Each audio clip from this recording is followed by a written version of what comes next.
everybody. Welcome to episode 11 of KittyCatGO Live, where we discuss various topics related to traveling and adventuring with your cat. I'm your host, Emily Hall, and tonight we'll be chatting about visiting state and national parks, the MEOW Ranger Program, and geocaching. If you're watching with us tonight or on the replay, be sure to say hello in the comments and let us know where you're watching from. Questions are encouraged along the way as well. Anyway, let's go ahead and dive in. Our special guest for the evening is Terri Lukens-Gable. Terri and her cat Adami are cat adventuring pros. They go for daily walks and visit all kinds of different places. They are a fine example of what it means to be cat adventuring ambassadors. In fact, Terri is currently working with the National Park Service to establish the MEOW Ranger Program. We'll be talking more about that in a little bit. Anyway, I'm going to go ahead and bring Terri on. Hey, Terri. Hey, Emily, thanks so much for having me. Adomi's right behind me. Oh, I see her. Hey. She's having a little snack on her snuffle mat, but Yeah. she'll probably... Oh, and there's Kylo. Kylo is here too. Where is he? There he Yay. is. We got the Say game. hi, kitties. Excellent. Oh, yeah, so I'm Terri, pronouns she, her. Adami, my husband Jim, and I live in central Pennsylvania. It's the mid-Atlantic region of the United States. Adami's our ninth cat in over 4 decades of different degrees of cat exploring and adventuring. And I never know what's copyrighted, whether it's say cat exploring, adventuring. We call her an intrepid cat. So I try to avoid the words because I don't know either. Well, I tried to pick it, and we even make like our own badges sometimes. She's an intrepid cat. Yeah. So, I mean, yeah, we get out, we have fun. We love taking advantage of your challenges.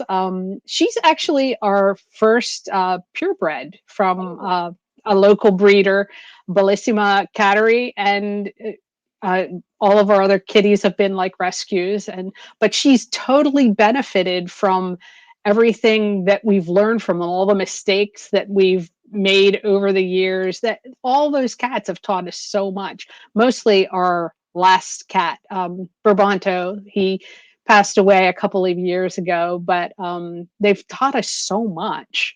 And back when I was in college, my girlfriend and I, we shared 2 cats. And we would take them camping at her family's cabin near a state park. And we'd walk them by the lake on leashes. Now, get this, and collars. Oh. So, yeah, it was in the early 80s. So a lot's changed since then. And gear, equipment, adventure cat visibility. People thought that our one cat was a monkey. Just like, oh, you got a monkey on a leash. And it was back when there weren't clothes for cats. So I cut holes in a sock for my domestic short-haired tabby, and she fell over on her side immediately, and I gave up trying to put clothes on cats for quite a few years. Yep, I've done the sock thing too. Hey, got to keep them warm. I wanted to take her out. I was like stuffing her in my coat. It's like, I know, a fuzzy sock. And she's like, flop. That's funny. Well, I love that your history with cat adventuring goes back so far. That's awesome. Yeah, and I look back and think of how we were walking them on collars, and just how stable the harnesses are now. Even the harnesses that I don't prefer or might not fit Adami's physique, they're way better than just a little collar. I think soon after going out in the early 80s, I think there were rabbit harnesses and things like that. So soon after that, the things like that were available.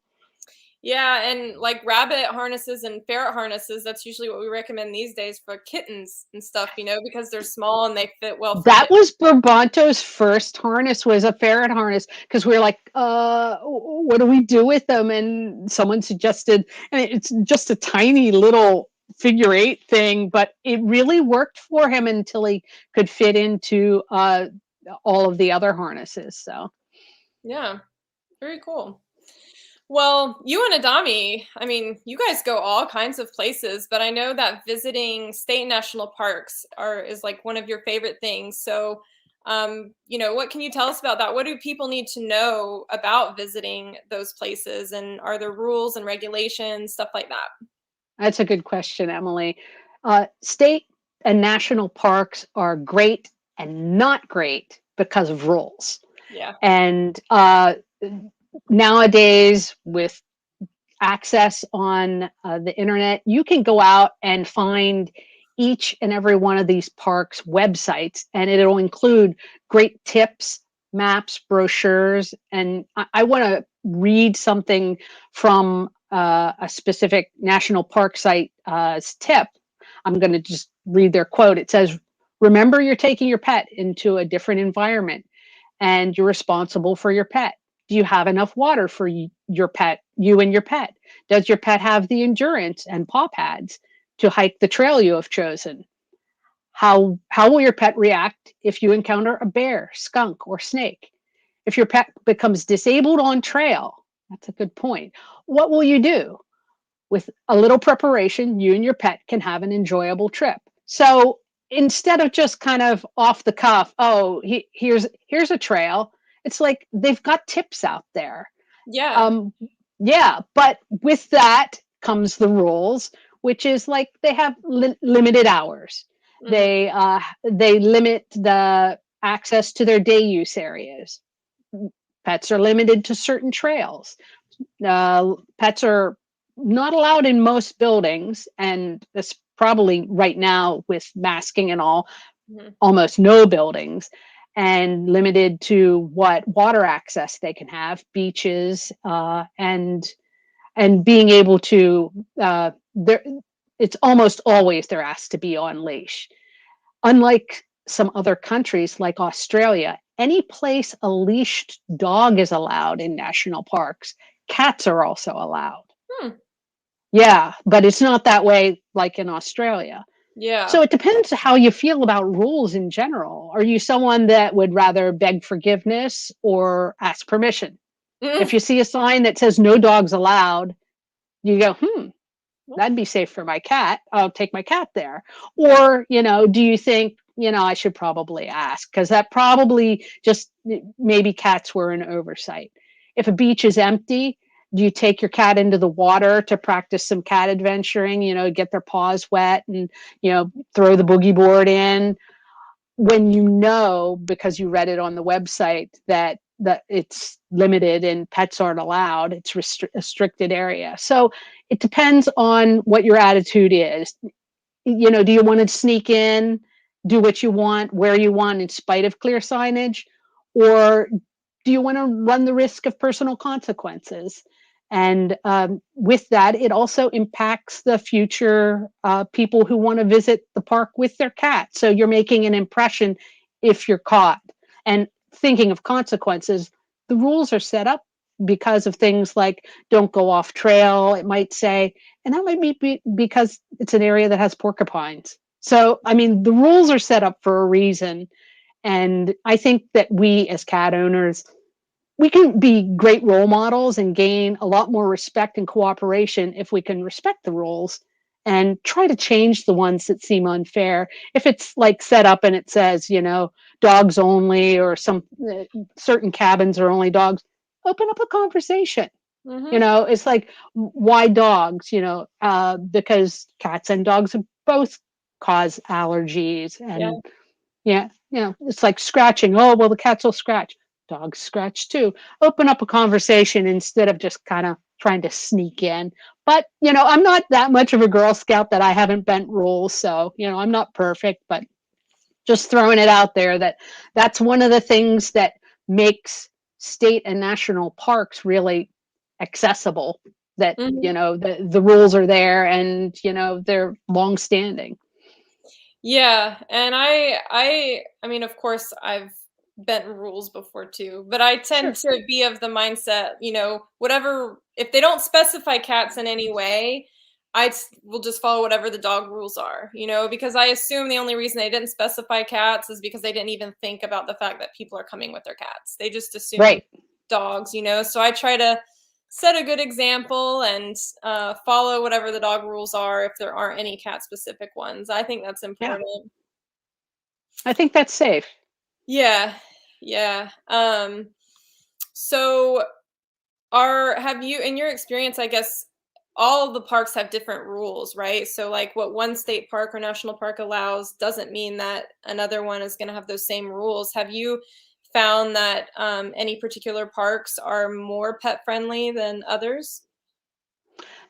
Good question. Friendly versus unfriendly, it kind of depends on what your style of cat exploring that you and your cat do and are most comfortable with. Because almost all of us have to drive to get to any of these parks. It's a rare home that lives, close enough to push your stroller or bike to an access of a state or national park. So, first of all, your cat has to be comfortable enough to be riding in the car.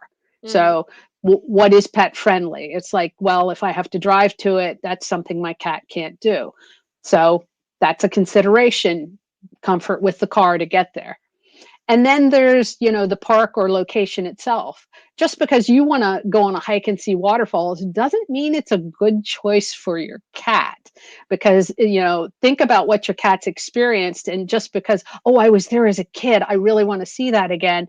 How's the cat going to feel about that splashing water? And sometimes you almost have to take a step back. It's like, oh, shoot, I totally forgot this might not be a pleasant experience for my cat until you're there. And so you try to think about something like that. Do a little bit of research, find out which parks are pet friendly by accessing their websites in the environments that your cat has found comfortable in the past. Because anything that's new to your cat takes some training, even with really laid back cats, just to say, oh, my cat's laid back. I'm sure they're going to roll with it. Well, Adami's fine with waterfalls, but she's not that cool with fountains for some reason. hmm, So yeah, and urban parks aren't for all cats, and there are urban national parks, yeah. and that's a consideration. So if they have issues with traffic and crowds, then those probably aren't the parks to choose to take your cat to, even if you're like really jazzed about going to a national historic site. Um, and again, with historic sites, a lot of those parks don't allow the pets near the iconic structures and statues because the urine degrades Mm, things. And I mean, I'm mostly picturing a dog lifting its leg kind of yeah. thing. But at this point, when they say, no pets, they're thinking of dogs because it will erode away some of these old tombstones and things like that. So they'll Mm, say that pets can't be in specific cemeteries, historic cemeteries like that. So friendly versus unfriendly. Uh, Unless your cat's adventure experience is mostly staying in the car, unfriendly parks are usually the ones that clearly state that pets aren't allowed any place other than the roads or parking areas. And oh. with national parks, that's usually the really large ones that have limits on their backcountry areas and big parks like Yellowstone, Yosemite, Grand Canyon, Glacier, Rocky Mountains, Great Smoky Mountains, Big Bend, and a few others that leash pets can accompany you, but only along established roads or parking areas and within 100 feet. And I mean, that's in their legal wording. It says 100 feet or 30.5 meters of roads, parking areas, and campgrounds. So Wow. that's pretty much just, popping a squat off of a parking area, and Yeah. they have to be, yeah. So, but some cats are cool with staying in the van or the RV, and that's their adventure. Hmm. So That's true. that could be a friendly park to them. But if you want to get out on a leash, those parks are a little bit less friendly, and they have to be on almost every national park says a 6-foot leash.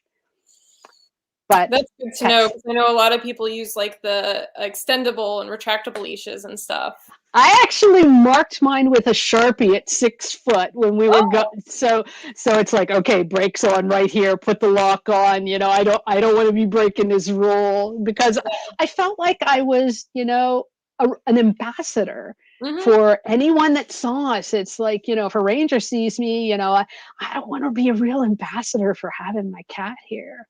Yeah, absolutely. I think that's one of the reasons why it's important for us all to be conscientious of these rules, is because cat adventuring is, although it seems common to us because we are all doing it, in the grand scheme of things, though it's growing in popularity, it's still not, commonplace. So, It's to, exciting for people to see. yeah. And yeah, it was really neat to see people jazzed about having a Dommy out in a national park. Yeah. So that was the unfriendly. So let me get on to the friendly national parks. And with that, I want to give a shout out to a few social media accounts that really gave me some feedback of where, because they go out in their van and they travel the United States and they've had some good cat experiences. And so I wanted to say thanks to Thea Explorer Tales, Prem Explorer Tales, Blue Ridge Adventure Cats, who are right now in Shenandoah National Park. Oh, cool. Right now, they're Fisher the Maine Coon, Maverick Tucks, and Purr Monkeys, Zed of Purr Monkeys. Ah, yeah, they go They, everywhere. oh my gosh, yeah. They almost all, there are 3 parks that they all agreed on, and Acadia National Park in Maine. Okay. So, I mean, if you go out to their website, they've got, and not all of these have what we're going to talk about later, which is the Bark Ranger program. So some of these are aside that, but these accounts and others have really agreed that Acadia in Maine, they've got over 100 miles of trails that are open to pets Oh, and that's 40 awesome. miles of carriage roads open to leash pets. Another they agreed on, and I went out to the website and I was like, really? It's White Sands National Park in New Mexico. And it says there's only 2 designated pet walking stations. Now, I'm not clear on whether that's where you're supposed to go and have your pet do their business, but apparently that giant white sand litter box is a lot of fun for cats to walk around in. And I think it was Purr Monkeys. I asked, I was like, wasn't the blowing sand, I couldn't imagine that would be fun. And they had thought the same thing, but Zed loved it. So, and someone else had said white sands, definitely. And the last one I want to mention is, and we totally agree, Shenandoah National Park in Virginia. They only list 12 trails as off limits to pets, and they have over 500 miles of trails, and that includes backcountry. And those are the places that are really limited in the big parks. It's open to leash pets. And again, you have to keep them on a 6-foot lead. They're not allowed in ranger programs. So if they're like touring around and doing sightseeing, you can't have your pet along on that. You have to bag your pet's waste and make sure that you take it with you until you find a trash can. They're allowed in campgrounds, pet-friendly lodging, and almost all the trails. So those are the top friendly national parks. It's pretty exciting. Yeah, I'm gonna have to add those to my list of places to go. They sound neat. I've never been to any of them. Have you been to any of those 3? Yeah, Shenandoah, the Skyline Drive up on Shenandoah. Yeah, that we had a really good experience there. Very cool. Yeah, I think that if you don't mind, I'm just gonna list that as probably our favorite. Yeah, I was gonna ask, like, out for you personally, what have been your favorite parks that you and Adami have been to? But Shenandoah. Yeah, the national park, Skyline Drive on Shenandoah. I'll back up and just we live really close to Po Valley State Park in central Pennsylvania. She's accomplished so many of her adventure challenges at Po. There's a wonderful mile-long nature trail where you can walk logs and climb on stumps. It's got some wonderful mountain ridges. So I think she accomplished one of her elevation gains walking between Po Valley and Po Patty State Parks. Creeks, lakes. Although the beach is restricted to pets, we just go down to the boat access, and she can get on her boogie board there. And yeah, there's boogie board. The pet boogie friendly. board is so cute. I know, her and her boogie. I mean, we started in the grass, just dragging it along. She jumps on it just like she's riding on a little carpet, and then eventually in a puddle, and then there we were in Po Valley Lake, and she's on her boogie board. That's It was a good transition. So yeah, and that was actually when in the early '80s. That's back where I was walking the cat on a collar and leash. So yeah, it's always been a great park too. yeah, That national state park, yeah, and it's close to us. very cool. But yeah, Skyline Drive, Shenandoah National Park. Adami did so well there. We accessed it from the north end, and it's about 100 miles along the ridge there. And we stopped for a break at Dickey Ridge as we're climbing, and there's just so many vistas. And whether you're a van or RV traveler, you can pull off. And at one of them, and it was the photo you used of Adami in social media on Instagram yesterday. She's on one of those stone walls. Cool. And darned if I didn't snap that picture and turn around, and there's an RV pulling away with a black and white cat sitting on the dash. Oh, that's awesome. So there was a cat enjoying it that way. Yeah. They have pet friendly dining in the outdoor area of Big Lodge, Big Meadows Lodge, and they even have a pet menu, Yappy Hour menu. Oh, that's awesome. Yeah, so you can get a little pork or, unseasoned chicken. And the waitress was like, I've never seen a cat before. And the other waiter turned around and said, oh, there was a cat here earlier today. Oh my gosh. Yeah, but Adami enjoyed that. And some people said, we saw you earlier this morning at Dickey Ridge. And darned if we didn't see them again the next day. We were hiking the trail up to the highest point in the park, Hawksbill Summit, and they took a picture of us at the summit. So that's cool. We got such great reception. All dogs were on leash that we came across, and people were like, an adventure cat, an adventure cat. Yeah, I think that's probably one of the positives to visiting the state national parks is because they have those rules and they have the rangers patrolling. You don't have to worry about off-leash dogs as much. Right. Yeah. So again, there's rules. That there are benefits to that because people know they're being watched. Now, I was familiar with Stone Mountain, Georgia, and I wasn't sure if that was a state park near you or it is a state park. Yeah, it's about an hour and a half north of me, actually. Yeah. And the kitties have or have not been there. Have you been to any state parks? Yeah. I've been to Stone Mountain myself. I've never brought the cats before. We have a state park that we camp at that's about an hour from us called Fdr State Park. And we've had good experiences there. We've camped there twice, and all of their hiking trails are pet friendly. You have to keep them on a leash. Their campground's pet friendly. The only places pets aren't allowed is like in the buildings and stuff. Okay. That's one of our favorite state parks that we have not far from us.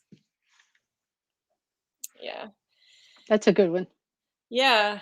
So for those watching, I'm going to drop in the comments a link to the National Park Service site that has information on like their pet regulations and rules. So that should be dropping in the comments if you guys want to check into that and look up, any specific parks. We do have some comments here. Amelia says that she and her cat Trino have been stopping in some state and national parks. They're on a big road trip. I actually just met up with Amelia. She was down here in Georgia on Friday, and we met up downtown Macon and had lunch together with our cats. She says they're going to Shenandoah tomorrow. Yes, I think the leaves are a little past peak, but the photos I saw that Archie and Willie of Blue Ridge Adventure Cats sent today, it's still beautiful up there. Oh, My heart just went right back up onto Skyline Drive. I'm gonna have to add that. Virginia, not too far from Georgia. I could make it up there. I think a lot of people start in the Great Smokies and then they work their way up to Skyline Drive that way. So it's just like beauty upon beauty. Yeah, very cool. So you kind of hinted at this earlier. You mentioned the Bark Ranger program. And so what is that? Can you like tell us what is obviously Bark Ranger is going to be for dogs, but what is it exactly? So BARK, Bark Ranger Programs, they're in over 50 national parks and national historic sites in the United States. And it's funny because the way the program is run and presented seems to be determined by the individual parks itself. And I threw a lengthy email out to the National Park Service to try to get some stats and information. And I told them that this broadcast was today, and I was really hoping they'd get back to me with some, how many, when did it start, and all this. Nothing. So, Well, so I I I did some footwork on this, and I have determined that each of and it's over 50 parks and historic sites that are participating in this, and it's with if you think, oh gosh, is this something my cat can do? Um, I've not heard of any cat being turned down for participating at any locations. And when I called Friendship Hill National Historic Site near Pittsburgh, Ranger John said to me, "Who am I to say a cat can't participate?" Oh, that's great. So the program itself is earning the title of a Bark Ranger, and to do it with some of the parks, it can be as simple as just following the guidelines to BARK, which is B, bag your pet's waste, A, always leash your pet, R, respect wildlife, and K, know where you can go. And it's as simple as that. It's like you're a Bark Ranger if you do those things. But Yeah. some require you to take a little hike and then check in with a ranger afterward. Huh. Some of their websites actually have a checklist of things that you need to see or do. Some parks have you come and take a pledge, and then some will actually give you a little medal, like a Oh, dog tag. It's a 1 inch or a 2 inch dog tag. At least two locations specifically include cats on their Bark Ranger program websites, Delaware Water Gap and Natchez Trace Parkway. The latter playfully writes, "If you have a cat that walks the trail with you, we don't want him feline sad. We positively will let your trail hiking kitty earn a Bark Ranger tag." oh, that's awesome. So I love they that. all, yeah. So, and the tags are similar to this, and some of Is them that a have dummy? this isn't Dommy's, and she got hers at Harper's Ferry. It says Harper's Ferry on there, and Very it's about a cool. 2 inch tag. There's no way that she can wear something this large. Yeah. And this was the pledge that she actually took, and they added meow to it. They were really game to not only recognizing, yeah, a cat can do it, but they're like, oh no, she needs to be a meow ranger. Yeah, that's awesome. So, speaking of MEOW Ranger, I know you've actually been in touch with the National Park Service about establishing the MEOW Ranger program for cats. Can you give us an update on how that's going and what has been the process, I guess? Absolutely.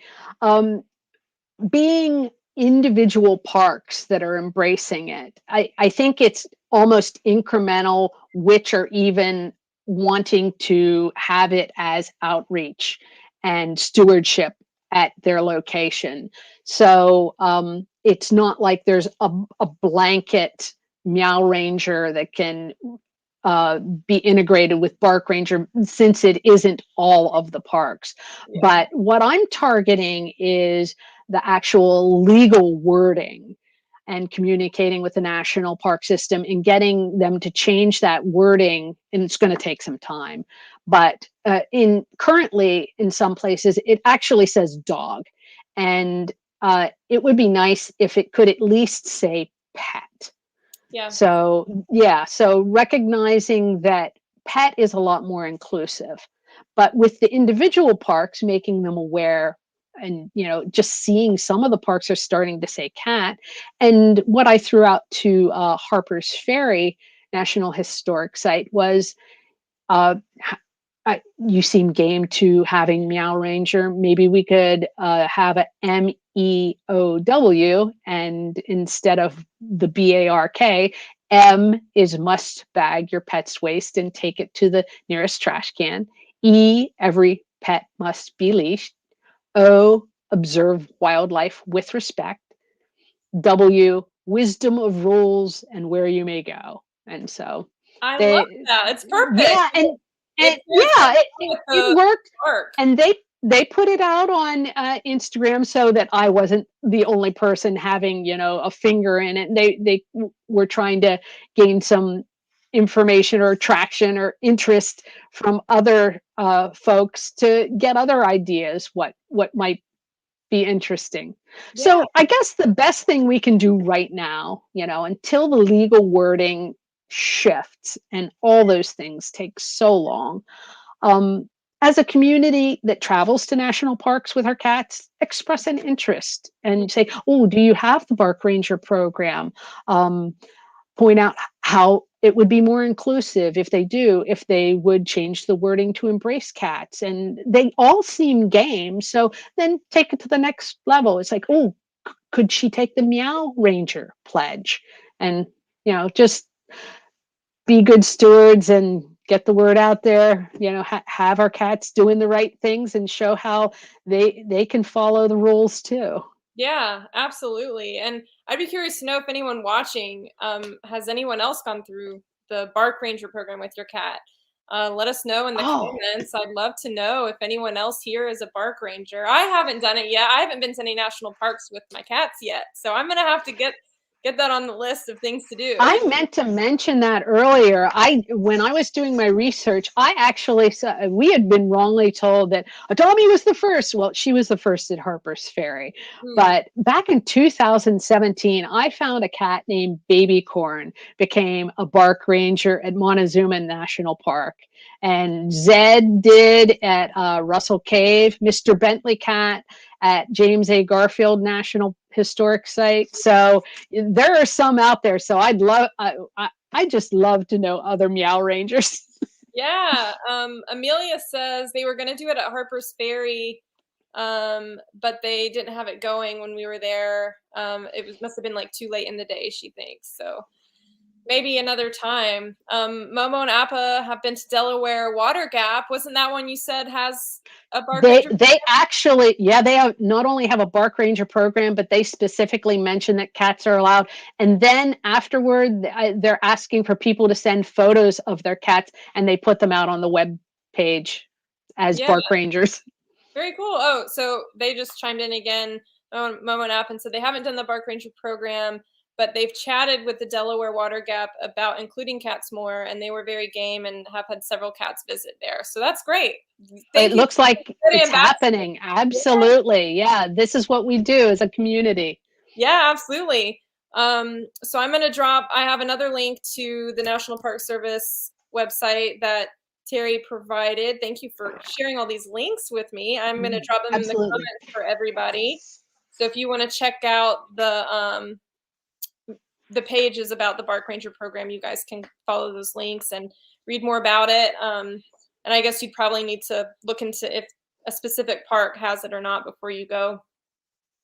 That's very cool. You know what? Even if it's not on the website of the park, I almost would drop them an email or give them a call, because it might be something they have in the works, and it might just absolutely tip them into doing it. So if it's something you're interested in, yeah, I think it's important for us to ask. A lot of times people don't think about starting these programs until they have enough people express interest. So the more we all express the interest and let people know that there's a need and a desire for it, then the more those kinds of things will start to happen. All right, so let's see. At national parks, we've talked about hiking and some other activities. Another popular activity at national parks and state parks is geocaching.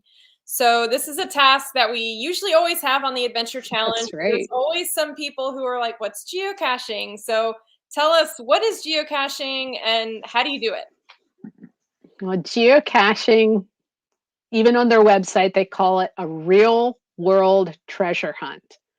And it requires some technical things, one being able to access the information on the internet, which shouldn't be a big deal to anybody right now.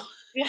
And having some kind of GPS or smartphone that can have an app.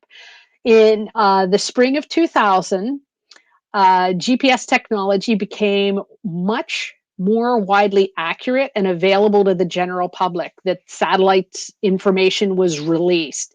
And it's right at that time cars started having the GPS technology and being able to, map out where you're going. So that's when all of that started. And of course, when information becomes available, some people make a game out of it. And that's what happened with geocaching. They fashioned a game out of being able to very accurately pinpoint hidden caches of things. Because the original rules were these containers out in the woods, basically, was take some stuff, leave some stuff. That was the original rules. Take some stuff, leave some stuff. I mean, the first cache was, it included a can of baked beans. It's so ridiculous. And of course, now food is like, no, don't put food in because it draws animals. Try to have clean hands when you handle the caches. So the caches themselves tend to be waterproof containers. And to find them, you go out to geocaching.com, and Emily, of course, will share the link to that. I will drop that now. You go out to the website, and I think that you can even put in your address, and it will bring up coordinates to geocaches that are close to you.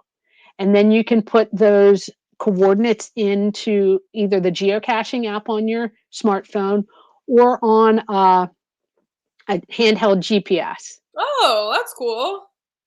Yeah, and this is how we started, because we were doing it back in 2003. Yeah, wow. I thought you were showing me a really old cell phone. What's that? We had this before we had a cell phone. Yeah. Oh my gosh. Yeah, so that's a handheld GPS. It's waterproof. You can take it on boats and stuff. So we still use that for geocaching.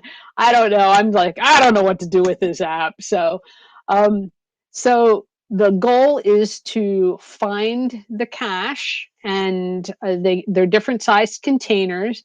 You sign into the logbook, and sometimes, depending on the size or whatever, that's all that's in the cache itself. And you sign in your trail name, which is it's kind of like a handle or a tag. And you trade, if it's large enough, you trade a swag item, and then you rehide it the way it was, the way you found it, or the way it was originally intended.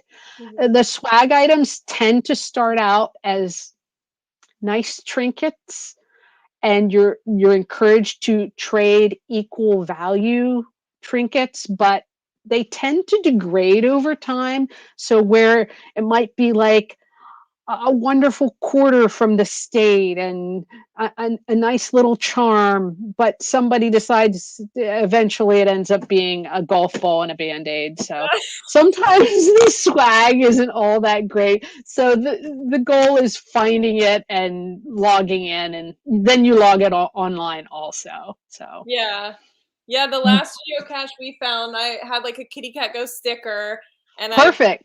I put it in there, and then I always make sure when I sign the logbook, I put like Kylo Ren, the cat, so that people know like a cat found this geocache. So we have a couple questions coming in about geocaching. Yeah. Darren asks, is it like looking for Pokemon, or is it charted? So Pokemon Pokemon, is like a they virtual, move. it's not physical. Yeah, so it's not like Oh, for Pokemon, and because you're actually looking for like real tangible things. Um, but is yeah. it charted? Like, or is there like a map, I guess, of geocache? There are maps of caches, but you using your it's a lot like Pokemon, that you get close to like a Pokestop, and instead of spinning it, you know you're close to either the physical cache and you have to start looking to find it, or they're also, and they would probably be used as Pokestops, um, if you get information off of maybe a historical marker, and then you send that information into the geocache owner, and then you're able to log it. So in that sense, virtual caches are probably Pokestops. But Yeah. I'm gonna try and so, see if I can show you guys like what the app looks like. I don't know if you guys can. Oh, there's a really terrible glare, but like this is the geocaching app. If you go on the App Store and type in geocaching, there's an app, and I don't know if you can tell, but let me zoom in. If I zoom in, you might be able to see like the little green. oh yeah, there's a little icon there that Yeah, shows, so and that that would be a shows you. traditional cache. So Yeah, that would be a physical cache.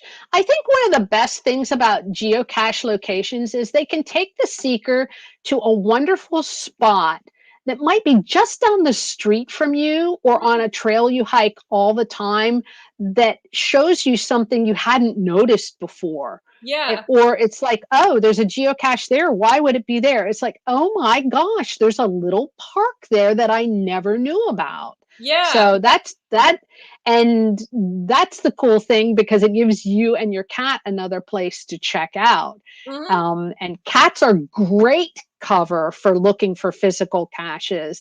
And because you're not really supposed to give away that you're looking for a container in under a bush. So while you're poking around under a bush, and your cat's like, it's, spending an hour smelling the last place a dog peed, it gives you a chance to be looking under a rock. It gives you a reason to be there. Yeah. And back in 2000, when all of this started, was it was 3 years after the Harry Potter books came out, and they when people were out finding caches and trying not to give it away, they referred to people that weren't looking for the caches as muggles. Oh, And I think someone that's just said still that in the comments. Someone just said that. some muggles. Yeah. Yep. And so like what you were saying about it's cool how you can find things nearby. So I just pulled open the app and it shows me like at my house, but I can see within just like a few miles of my house there are 8 caches.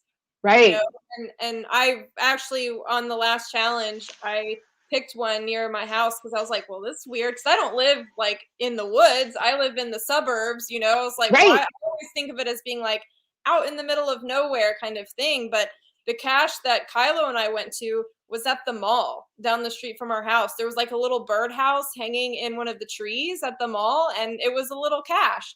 It was They so can cool. be really creative. Yeah. Now, some of the ones that can be really frustrating, and this is where it really helps to spend some time when you see that there's a cache near you, to read a little bit about it. Oh, Kylo. um, Read what size it is. If it's a nano or a micro, it can get really frustrating trying to find something that's a rolled up log in a little metal container the size of your pinky. But if it's a small one that's this size, or a regular one that's the size of a churro container, Yes. they're a lot easier to find. There Yeah. are also different styles. Like traditional ones are physical caches, and they will always have a log in them that you want to sign. There are also things like multi-caches, where the coordinates that you find will take you to a spot, but what you're looking for is something that coordinates are written down that take you to another site. So it'll ping you from site to site to site. And do we have time for a short story about Sure. geocaching with, oh my gosh. One of the best moments I ever had geocaching was our previous cat, Brabonto. I took him with me to try. We were so competitive with geocaching. The locals always wanted to be first to find. So I was trying to find this cache with Brabonto, and the very first location, it was a fake water spigot, and it had a tag on it with the coordinates to the next stage. And nobody could find the next stage. And so Brabonto and I were there, and we ran into the premier geocachers. They at this point they found over 33,000. Their name is Corrals. Wow. And yeah, they were so dedicated to geocaching. They bought a yellow Hummer so they could go to really difficult terrain geocaches. Anyway, so we ran into them there trying to find it. Well, the little hint, and a lot of times there are hints on the website that you can decrypt, was not alive. And right by the coordinates was this old stump. And you could tell people were tearing this stump apart, trying to find the next set of coordinates. And Corrals and I are looking and looking at this stump. Well, Brabonto goes over and he's sniffing at something, and it was a fake plant. Oh. Brabonto found the not alive, and on the underside in silver Sharpie, the coordinates were written on the bottom, and we were all able to proceed to the final, which was a physical cache. And Corrals allowed Brabonto the first find, and we got a ride in the yellow Hummer home. Oh, wow. What a story. That's awesome. Yeah, Brabonto was a good geocacher. Yeah, that's very cool. That's awesome. Kylo is telling me it's dinner time. Kylo. Uh-oh, did he give you a nip? No, he's like nudging me. He keeps Poke, poke, poke. nudging me like, come on, Mom, come on. So for anyone who hasn't geocached before, I mentioned the app. You just find the geocaching app, and like Terry said, it gives you hints. So like when I click on one of the caches on there, you can opt to view the hint or not. So if you want to not cheat, I mean, or wouldn't say it's cheating, but if you want to make it harder for yourself, don't look at the hint. Or you can look at the hint. It also rates them by difficulty. So I always go for the ones that are like easy or medium, because like you said, yeah, note the terrain too, because if it's a 5-star terrain, that means it's like steep cliffs and requires like climbing gear. And yeah, just read all the info. It also doesn't, it's not cheating to read other people's logs. And because if you read that somebody hasn't found it since last May, it might be gone.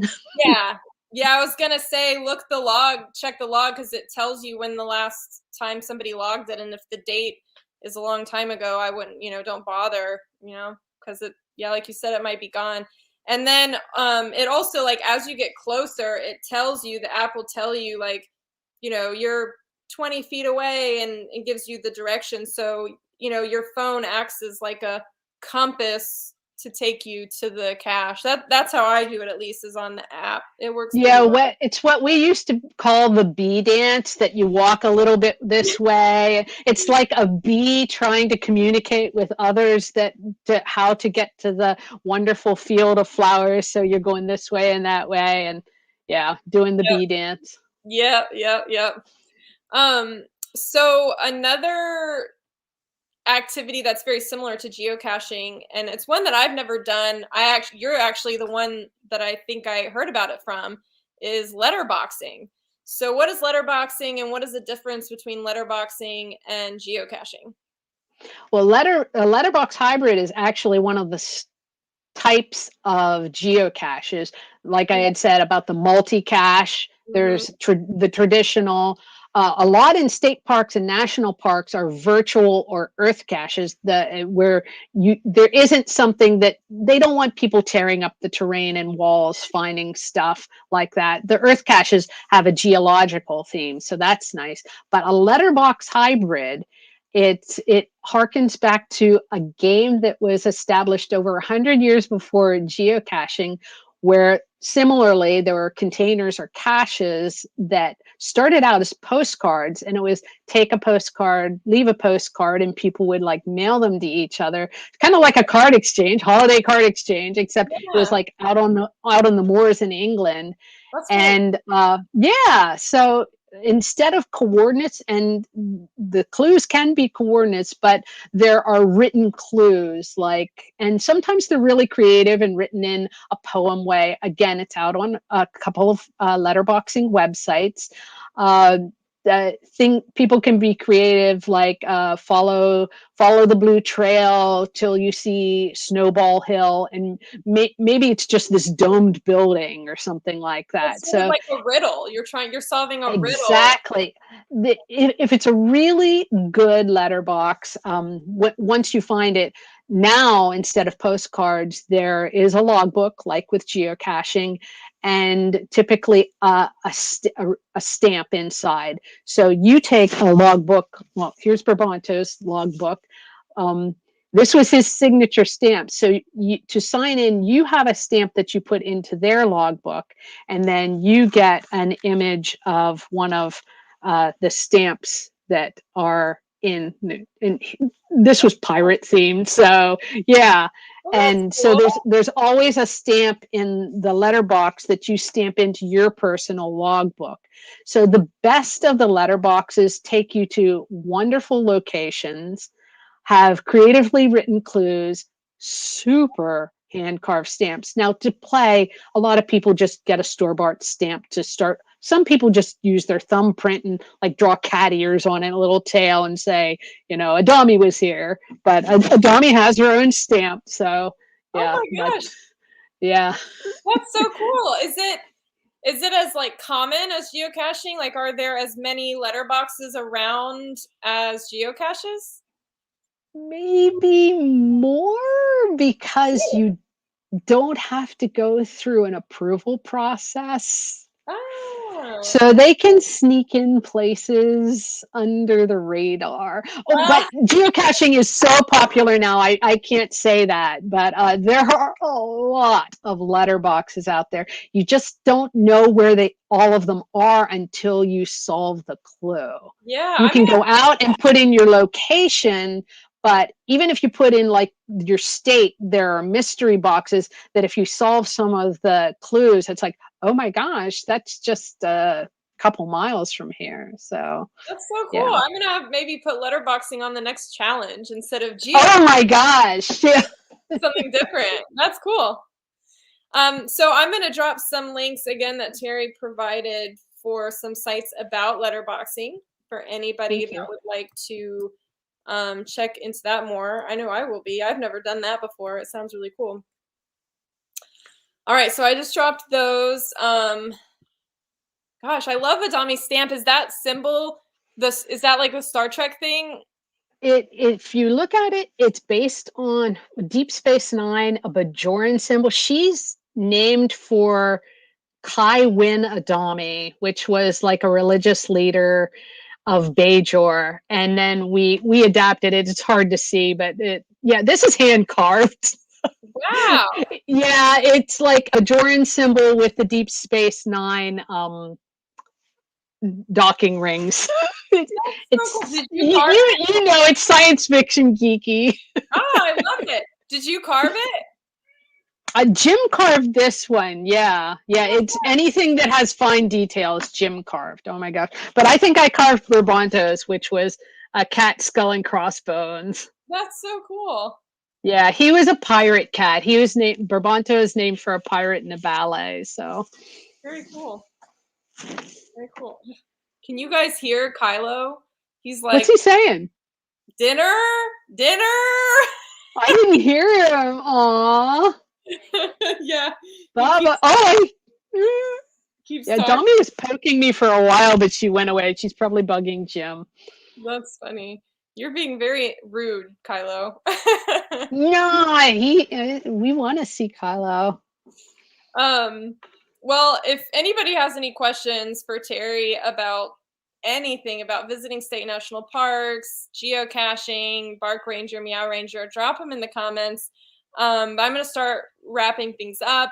If I could encourage people, if they have good experiences in any state or national park, please throw it out there. So when we're traveling in the areas that, we don't have to do so, it's hard to do research and try to figure out what's going to actually be cat friendly. So let's share that info. Absolutely. Everybody drop your favorite state and national parks in the comments and can get a list going. That would be a great resource. So for anybody who would like to follow more of Adami and Terri's amazing adventures, you can find them on Instagram at Adami the Abbey. I definitely recommend giving them a follow. And then, of course, wanted to mention the holiday card exchange. You mentioned that earlier. We are having a holiday card exchange in our Facebook group. The deadline to sign up is, I can't remember what I made it, but it's on the post. If you go in our Facebook group, it's marked as an announcement at the top of the group, and it says holiday card exchange with a link with directions on how to join and the dates. I think I made the deadline sometime at the beginning of December. So join that. There's already several people signed up, and it's just a fun way to share some holiday cheer with each other. Katie says November 29th. Yeah, that sounds about right. I think I made the deadline to sign up November 29th, and then you have to send your cards by like December 4th or something like that. So thank you, Katie. And then our next episode of Kitty Cat Go Live will be Wednesday, December 8th at 8 p.m. I don't have any special guests for this episode. It is just going to be me. I'm going to talk about the progress we've made with Kitty Cat Go over the past year, my plans for next year, and I'm going to have a special giveaway for everyone who is there live. So be sure to come if you can. It should be a fun little holiday activity. And I guess that's it. Terri, thank you so much for being. Oh gosh, Emily, I'm so glad to be able to share what little bit I have, and just looking forward to the feedback of other people and what parks have really tripped their cat's trigger. Yeah.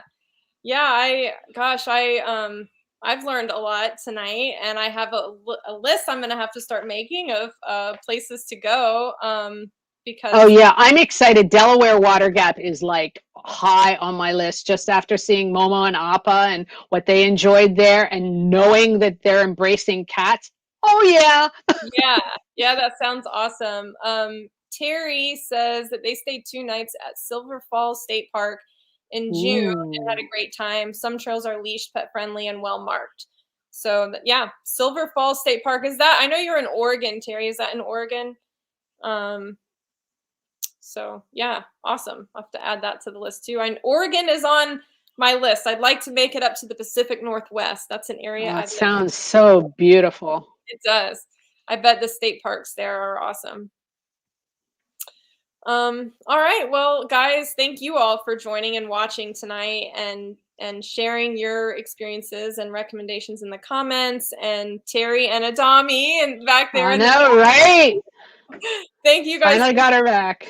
Yeah, thank you for taking the time to be here tonight. And we've got some people chiming in, thanking you. And they're going to have to try geocaching and check out letterboxing.